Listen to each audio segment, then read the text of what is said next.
those of you who don't know all these details about his life, or for his relatives who have somehow forgotten, I'd just like to say a few words about Frank. He earned his his PhD in parasitology from the University of Pennsylvania.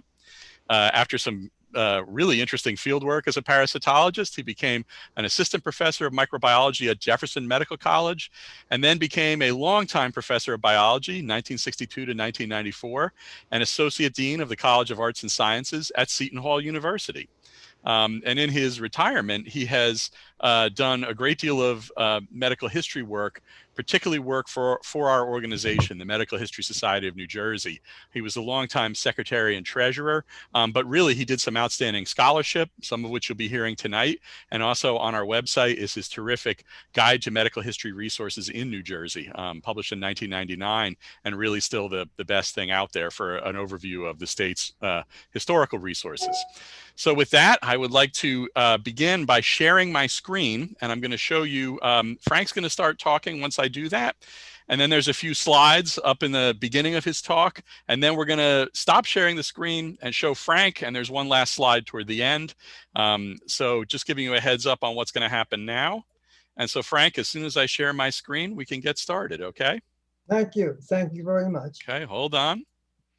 And am I sharing my screen? Do we see yes, the first? You are. Thank you. Thank you. Okay. And here's the whoop. Okay. The research to benefit humans and animals was the reason for the establishment of the Rockefeller Institute for Medical Research in New York in 1901.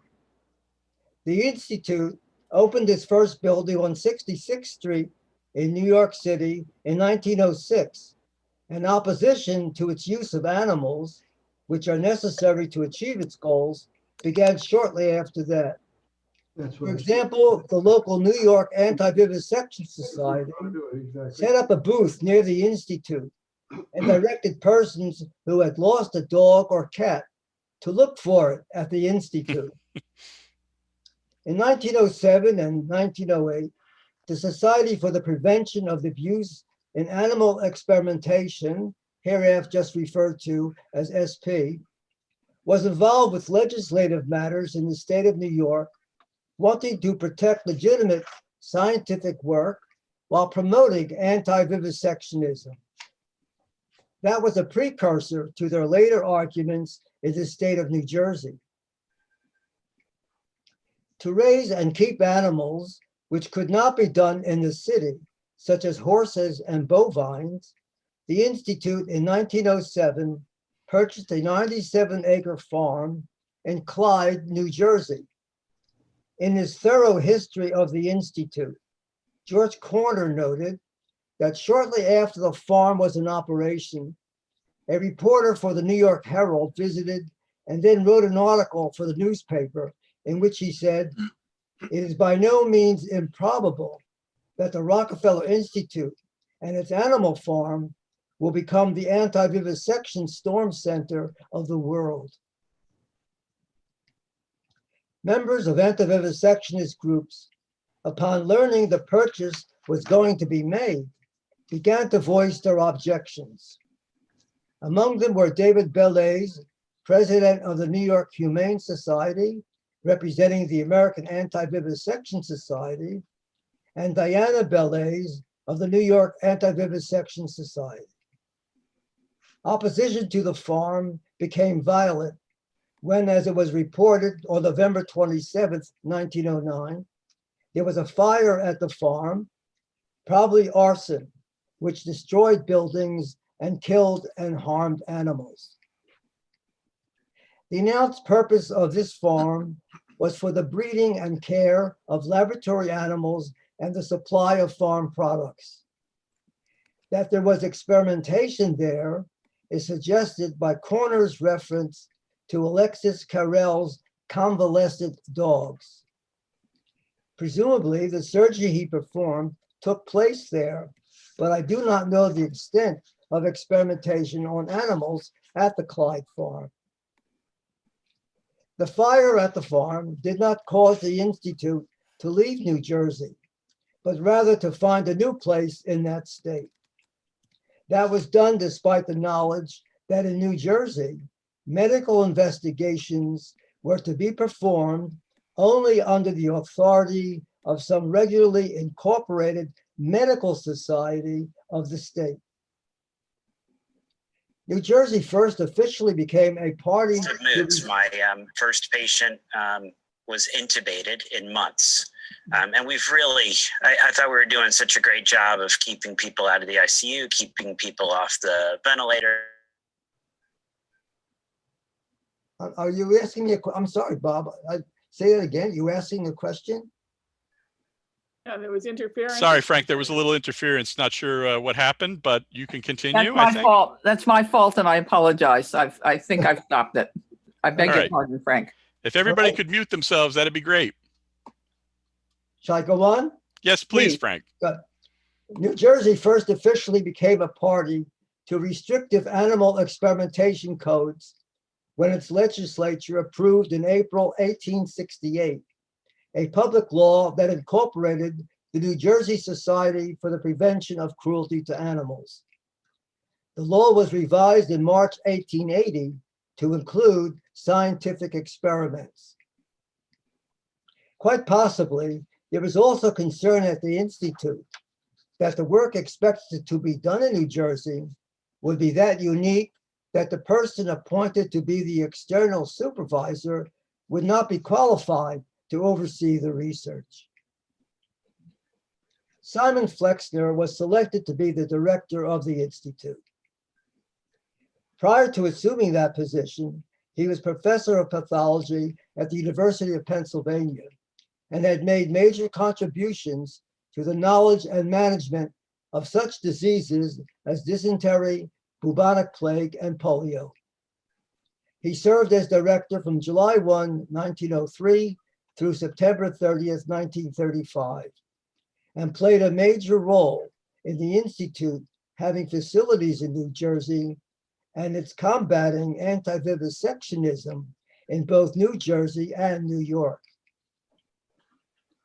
In October 1913, Flexner reported to the Board of Scientific Directors that James Hill would contribute $25,000 to the Institute's farm program for research on hog cholera, a disease that was causing a great economic loss to transporters of livestock, such as Hill's Great Northern Railway in the West, and to farmers, some of whom were here in New Jersey. Hog cholera is a Native American highly contagious disease of swine with a viral etiology, not bacterial, as is human cholera. The term swine fever came into use to avoid confusion with human cholera. While the executive committee turned down Hill's offer, it wanted Theobald Smith of Harvard to provide information on what would be involved in a hog cholera study. Smith, a physician, was a highly regarded veterinary as well as human medical scientist with internationally recognized accomplishments. He was a member of the board of directors from 1901 until his death in 1934. A department of comparative pathology and animal diseases was established, and Smith was the director from July 1, 1914 until retirement in July 1929. This new department required new facilities, and they would be located in New Jersey.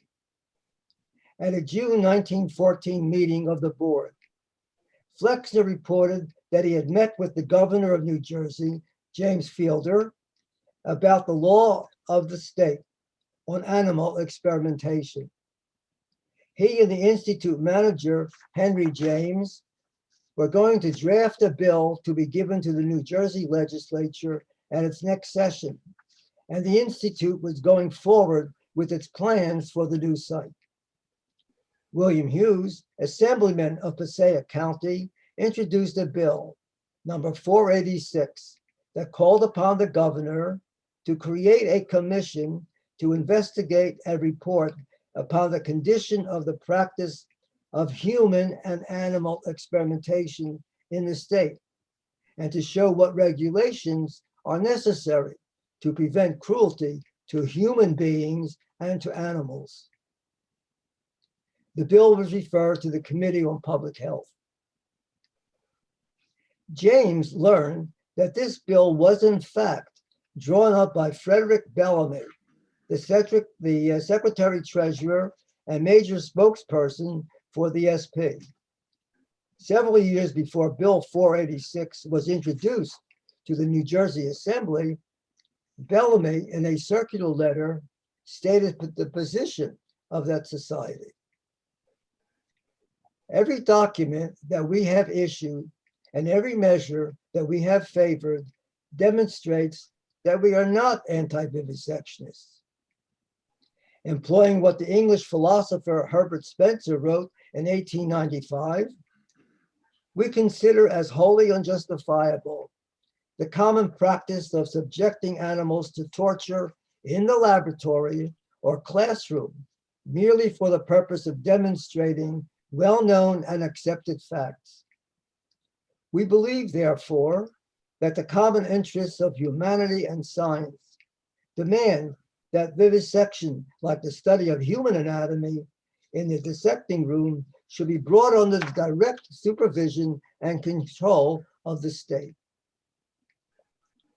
In a letter to the president of the State Medical Society, Dr. Enoch Hollingshead of Pemberton, James expressed his opinion that anti-vivisectionists have unfounded complaints about animal and human experimentation. He urged Hollingshead and others in authority to defeat the bill. J.W. Prince of Columbia University assisted the Institute's cause. He informed Flexner in March that he had written to Senator William Ramsay, a physician in Perth Amboy, to enlist his aid in defeating Bill 486, but Prince couldn't guarantee what Ramsay would do because of political matters. In the end, in March 1914, Bill 486 was put aside and not presented to the Assembly. Bellamy thought the decline in publicized cases of animal cruelty was due to the investigators being secretive and the inability for outsiders to verify by inspection of laboratories what was being done to living animals. He also wanted to scrutinize medical societies for their views of animal experimentation. Bellamy claimed support from 700 physicians, many being members of the New York Medical Society, for placing by law limits on animal experimentation. With Bill 486 in mind, persons accused Bellamy of not being consistent in what he wrote to individuals and what he published in newspapers, that he was misrepresenting and disregarding what was factual. In March 1914, State Senator Austin Colgate presented to the New Jersey Senate Bill number 339 that would amend the 1880 Act restricting animal experimentation. In addition to a medical society having the right to supervise such research, Colgate's revision would allow some corporate body, wherever incorporated, having by its charter power to conduct investigations into the nature and causes of disease and the method of its prevention and treatment. Colgate's proposed legislation was passed in both the Senate and House of Assembly on the same day and delivered to Governor Fielder. In deference to anti-vivisectionists and to hear different opinions, Governor Fielder held a meeting on Bill 339. At that meeting, anti-vivisectionist Bellamy contended that bill would open the doors for wholesale abuses on the part of irresponsible and incompetent persons, involving not only experimentation upon animals, but upon human beings. Fielder pointed out that the proposed legislation does not include human experimentation and does not authorize it. In his response, Bellamy said that this is the problem, that it is not realized that animal experimentation, which the bill would permit, leads to experimentation on humans. The president of the New Jersey Vivisection Investigation Society, hereafter just NJV, Dr. James Corliss, a Newark veterinarian, amplified Bellamy's statements by saying that where the use of serum derived from animal inoculation had been introduced, disease has increased. He warned that the Rockefeller Institute would seek to practice in New Jersey upon human beings as it has elsewhere. Others of the NJV made the assertion that Rockefeller Institute finances make possible vivisection and animal experimentation, which have resulted in the most inhuman cruelty. While the secretary of the Institute of Social Service, M.J. Whitty of New York, was in favor of genuine research, he felt the bill's broadness would permit unqualified persons to carry out animal studies. Doctors Richard Newton of Montclair, president of the State Board of Health, David English, editor of the New Jersey Medical Journal, Jacob Lipman, director of the Agricultural Experiment Station in New Brunswick, and Simon Flexner. These persons spoke in favor of the bill. In answer to Bellamy's remarks about 5 University of Pennsylvania physicians being indicted for maiming dogs, Starr Murphy of Montclair, Mr. Rockefeller's personal counsel, said that this showed the value of a need for laws to make investigators accountable. He also spoke about the economic benefits from research, the great monetary loss from hot cholera being a case in point. After this meeting, Fielder vetoed the bill. His reasons: under the present law, scientific investigations and experiments on animals can only be conducted when authorized by a regularly incorporated medical society of this state. The change this law proposes is to permit any corporation incorporated for the purpose under the laws of any state or country to conduct such investigation and experiments without any supervision whatsoever. This right might safely be given to the Rockefeller Research Institute, but it would be unwise to confer it upon such irresponsible persons who could obtain it by merely incorporating themselves. In response to the governor's action, the Newark Evening News noted that the governor gave great pleasure to the anti-vivisectionists. The editorialist approved the intent of the Institute, pointed out the strong support the Institute has from the vast majority of physicians and scientists, and opined the opposition has been largely sentimentally hysterical. Following this, a New York Times editorial titled "Enemies of Science Victorious" noted that Governor Fielder was told that his signature would enable any little group of men to incorporate for the purpose of inflicting torture, however horrible their motives or useless the results. Another newspaper reminded everyone there is no objection to the sacrifice of animal life, that there may be food. The possibility that vivisection was being carried out and the law being broken even by the state's own institutions where there were animals, such as the Department of Health and the Agricultural Station, were suggested by Flexner in a letter dated October 5, 1914 to Senator Ramsey. He enclosed a copy of a proposed amendment to the 1880 statutes that would cover the needs of modern medicine and biology, and at the same time, safeguard the interests of the state.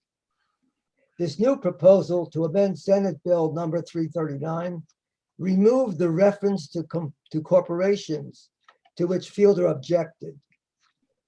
In January 1915, Colgate presented a major revision of his earlier bill. The Senate committee to which the bill was referred held a hearing in February. Among those who attended were Corley's and someone named Cywright, who spoke against the bill, and Edwin Conklin of Princeton University, Starr Murphy, and Simon Flexner, who were in favor of the bill. Colgate stated his belief that Bill 339 in its changed state as Bill 108, particularly with the placement of regulatory power in the State Board of Health, should now satisfy Fielder's objections to the first version. Corley's concentrated on the Institute's work on hog cholera and foot and mouth disease and claimed there have been several hundred serums, but only a dozen or two are now in use. All the rest are in the scrap heap, leaving behind them weakness and death and ruination. There has been a gradual increase in hog cholera year after year, and in the last 3 years, since the Rockefeller stuff has been used, it has developed more intensely. And these serums sold to farmers have killed off many thousands of their hogs. Citing examples from farmers, even the one who saw the decline in the number of hogs as having a benefit in that prices for hogs rose, Corley's argued that the sera also caused foot and mouth disease. In his testimony, Conklin pointed out that fleas are animals, and that if you send an electric current through one, you are performing an animal experiment.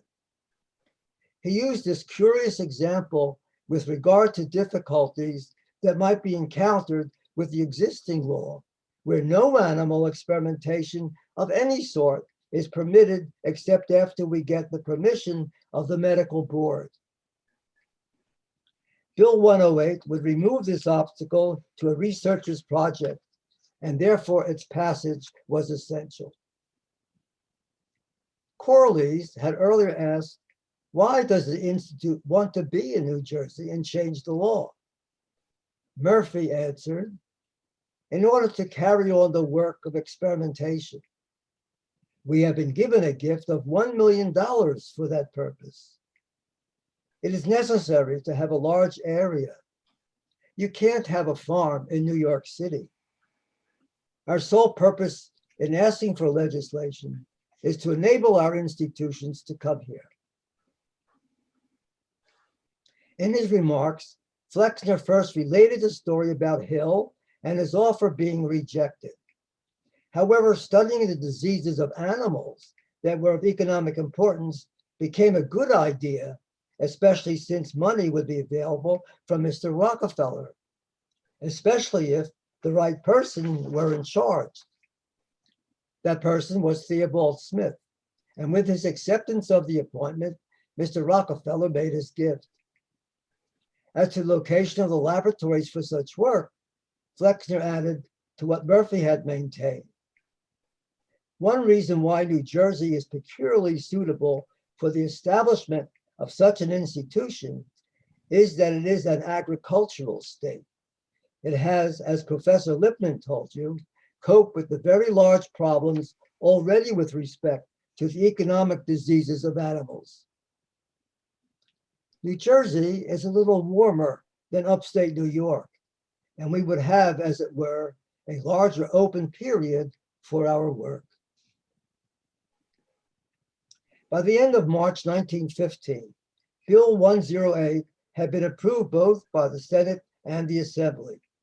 In early April, Governor Fielder signed the bill, and the Institute was now able to begin building its animal research department.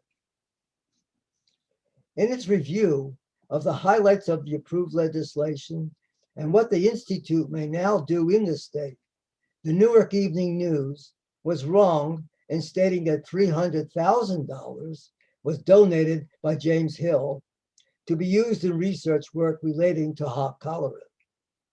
That was certainly not the amount. Unfortunately, Hill died on May 29, 1916, before any pledge he had made to the Institute was fulfilled. And apparently, after his death, no one else continued with his proposal. Although the monetary transaction did not take place, Hill and his offer should be recognized for the motivation they provided to the Institute for developing and putting into operation the Department of Animal Pathology. Although Bill 108 was now law, problems with antivivisectionists still remained for the Institute. And to deal with them, Flexner spoke directly with Fielder. At their meeting on June 16, 1915, Flexner reviewed animal experimentation legislative history and expressed his satisfaction, excuse me, expressed his satisfaction with the governor signing the bill.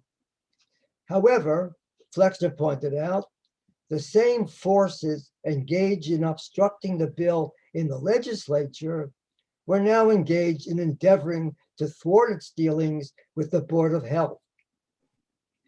Fielder informed Flexner that as of July 1, the board in existence would be replaced with new members, and it would therefore be advantageous for the Institute to withdraw its current application and resubmit it to the new board.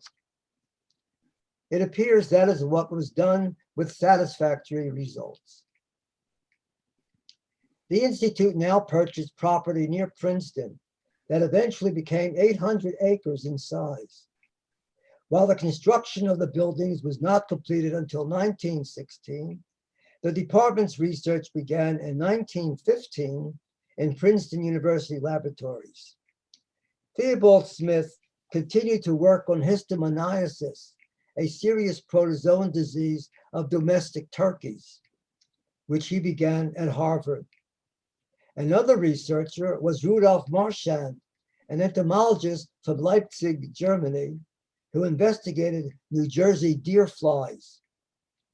Female deer flies are bloodsuckers, and in that process are vectors for a variety of diseases, including hog cholera. In 1931, a division of plant pathology was added to the campus, and a single department of animal and plant pathology was established under the directorship of Carl Tenbrook, an immunologist. And that is the figure you see on the screen now of the complete campus with both the animal and plant pathology departments. And of course, the buildings to house the various animals. For over 3 decades, the Rockefeller Institute for Medical Research in Princeton was an exceptional, scientifically productive institution that included 2 Nobel Prizes. John Northrop and Wendell Stanley, co-winners of 1/2 of the 1946 Nobel Prize for Chemistry, for their work on the purification and isolation of enzymes and viruses. By 1947, however, it was recognized that it would be advantageous to end operations in Princeton and consolidate them with the New York facilities, where there was already a duplication of activities and equipment. About half of the research staff went to New York by the closure in September 1950. Others took positions elsewhere or retired. The property was sold in 1951, and the Princeton Forrestal Center was built on it. In 1931, what had been the home of Theobald Smith and his family became a clubhouse for the Institute. To their credit, the developers of the land restored it. It now serves as the community center for residents of the Princeton Landing homes. Thus ended the Institute's physical presence in New Jersey, but its reasons for and activities in causing the revision of the state's animal experimentation laws have had a continuing positive effect on the state's academic and commercial institutions. New Jersey now has medical schools and institutes that are recognized centers for biological and medical research. The new law helped make New Jersey, for a long time, #1 in the production of pharmaceuticals and having the title medicine chest of the nation. It is, of course, impossible to say if and when these educational and scientific institutions and the economic benefits the state has derived from them would have come about and flourished had the state's animal experimentation regulations not been changed in 1915. But they were, thanks to the Rockefeller Institute for Medical Research. In closing, I would like to express my gratitude to the institutions and persons who gave unhesitating cooperation and assistance in providing reference materials for this study. Foremost in this list were the Rockefeller Archive Center and archivist Lev Hiltzik and his sister, Michelle Hiltzik-Beckerman. I again thank them and all the others who were of great help to me. To you who have listened to this talk, thank you for your kind attention.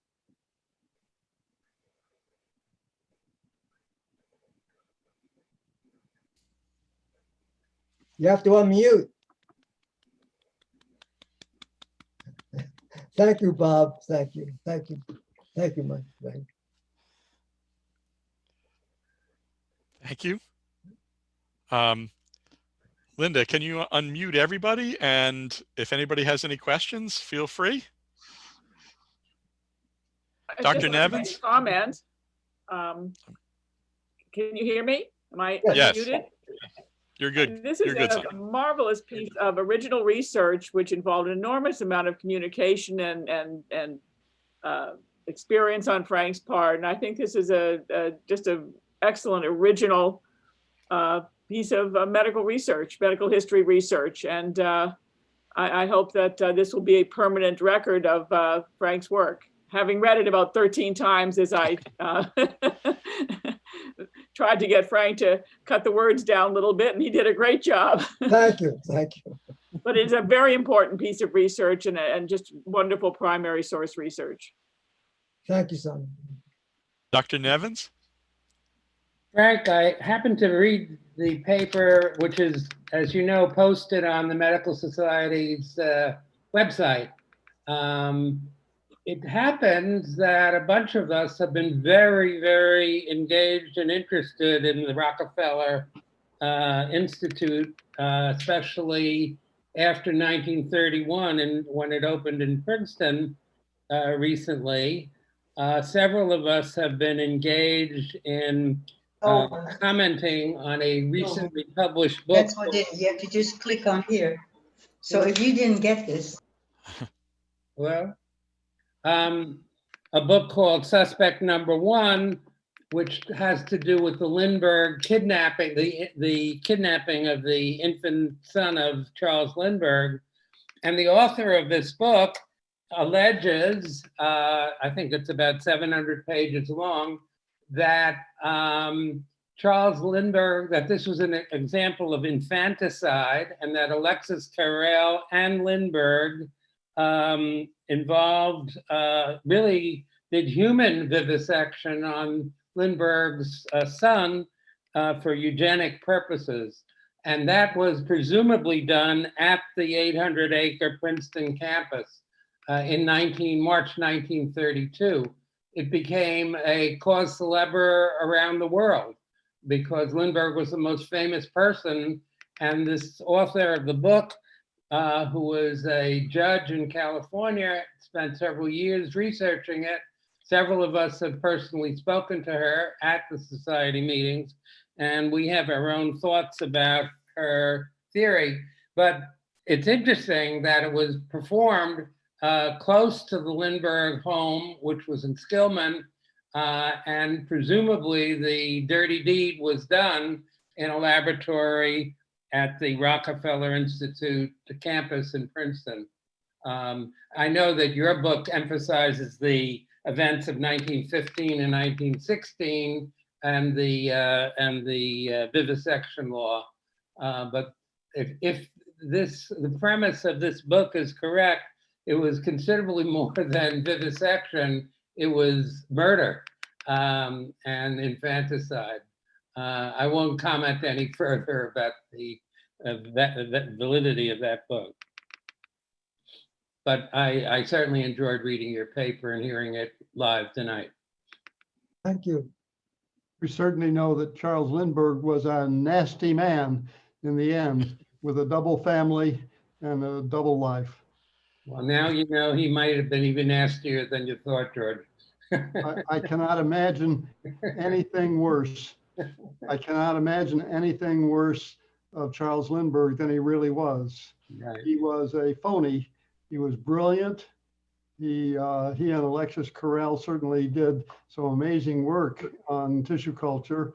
And I worked with Carrel flasks early, doing tissue culture, single cell culture at Yale in 1954, 52. There was a streak of brilliance there, but there was a streak of awful. George, the title of my book about Flexner was A Flawed American Icon.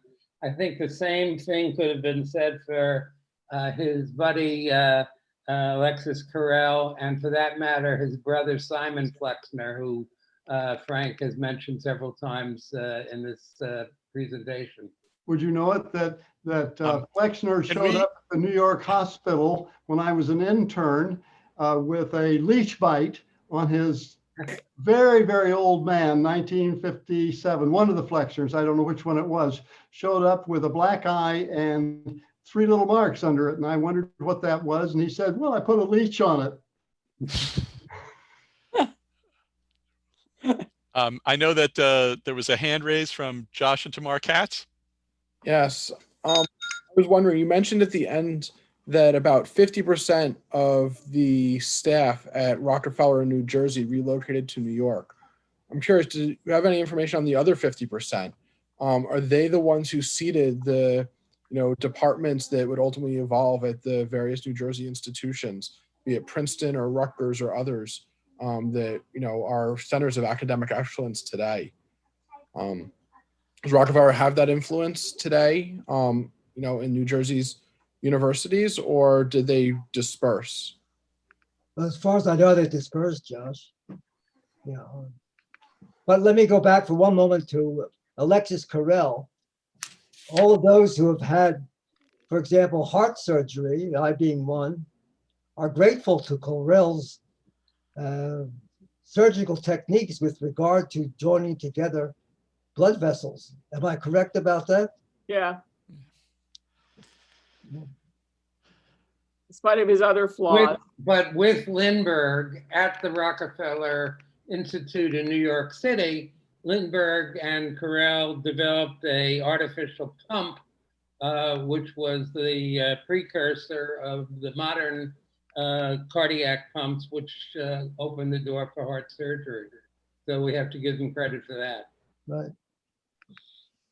Certainly Alexis Carrel was got the Nobel Prize for suturing blood vessels together. There is some question in my mind about whether he was the first to do it. If you look at what the ancient Indians, that is in the subcontinent of India, did with blood vessels, my guess is that they probably did it there, although it was never recorded. Frank, if I could ask you a question about Governor Fielder. Yes. On the one hand, he vetoes the earlier bill supporting anti-vivisectionist views, but later he essentially says, oh, the board of health might be an obstacle. Let's replace the board and reapply and everything will be fine. Do you have any feelings about the governor's personal stance, or was this simply he was looking from an economic standpoint, or what his sense of the anti-vivisection argument was? No, I thought that he handled it quite properly. If you read, the reason why he turned down the first version of the bill, 339, as I recall the number, it was because anyone could become incorporated. Okay. And so that I think he was quite correct. In other words, that Colgate, the Colgate's original bill was not thought out properly, made it too open. So making it more restrictive worked. Yeah. Interesting, if I may ask, you mentioned this medical board, including the one that was replaced, but they did not become a IACUC, an Animal Care Act, until the 1960s. What was done in between then to protect the rights of the animals? The law, you want what the law is on the books presently? Well, you mentioned the medical boards having some say on the type of activity they can do in the animals, but the IACUCs didn't get created until 1961, 63 with the animal care plans. So between that time, there were just local organizations that can do their own definition of good care for the animals who are involved in these activities and experimentation. Was there any type of general guideline before IACUC was created? No, I don't. As far as I know, one can perform just about any kind of animal experimentation today. Today it's restricted since the 60s, but so there was nothing restricting it back then. I don't know, Terry. I really don't know. Okay. Yeah. I can say from my own experience that the federal government, Department of Agriculture, is right on top of the possibility of any kind of transmission of diseases of anyone from one animal, let's say, to humans or back and forth. I know we were working at one time on a strictly, well, the major host is actually a horse, but we were able to carry this parasite in rats, not just anything unique with us, it's just standard procedure. And we applied to the Department of Agriculture for permission to do this work. It was like within an instant, they had an inspector in our laboratories in the building and to view to see what kind of screening we had to prevent insects from coming in and so forth. We did get permission, but it was very, very restricted with regard to the calendar, what time of year we could actually do this work. So from my own experience, that is, in this case was the Federal Department of Agriculture. Any one last question, or are we up? One from Karen Reeds. Hi, Bob. Thank you, Frank. This is fascinating. What kind of relationship was there between the Rockefeller Institute in these years and Princeton University as a, two institutions right next to each other almost? I know there was much more room between them those days than there is now, but well, what kind of dealings did they have with each other? Well, I'm quite sure that they're very friendly relations because, as I mentioned, Theobald Smith was able to, and Marchand were able to do their research before, to carry out their work, their research in the Princeton labs before the Rockefeller laboratories were open. Mm-hmm. So they had good relationship there, and I presume it just continued. Uh-huh. But no I'm formal. not sure about that. But no, I know of no formal arrangements there. You know, Karen, Abraham Flexner founded the Institute for Advanced Studies. Yes, right, of course. Their campus is adjacent to Princeton University, and those were quite separate. Mm-hmm. They were Right. Entirely separate. So I don't know about the Rockefeller project, but for whatever the reasons, they were not conjoined, even though they were close to each other. Yeah. Well, I would say that the Princeton researchers, Edwin Conklin being an example, was in very basic biology. I don't know of any medical research being done there at Princeton. Hmm. I'll add just another point with regard to the Flexners. In other words, I mentioned Simon Flexner, but I presume you are familiar, many of you are familiar with Abraham Flexner, his brother, who was responsible for revising completely medical education in the United States. On that note, discussion of the Flexners, thank you all for coming, whether your last name is Katz or not. And we hope that you'll be back next month. Hey, Vin, did anybody tell you that you're giving the talk next month? No. Ben, you're giving the talk next month. About what? Surprise. Oh, Do it's you a want to surprise. announce the title? Well, the paper that I had written to give at the Nassau Club is the therapeutic uses of oil of turpentine in the 19th century. So for those of you who like to drink turpentine, come back in December. And before we go, I think we should give our speaker, Frank Katz, one last round of applause. Thank you very much. I appreciate it.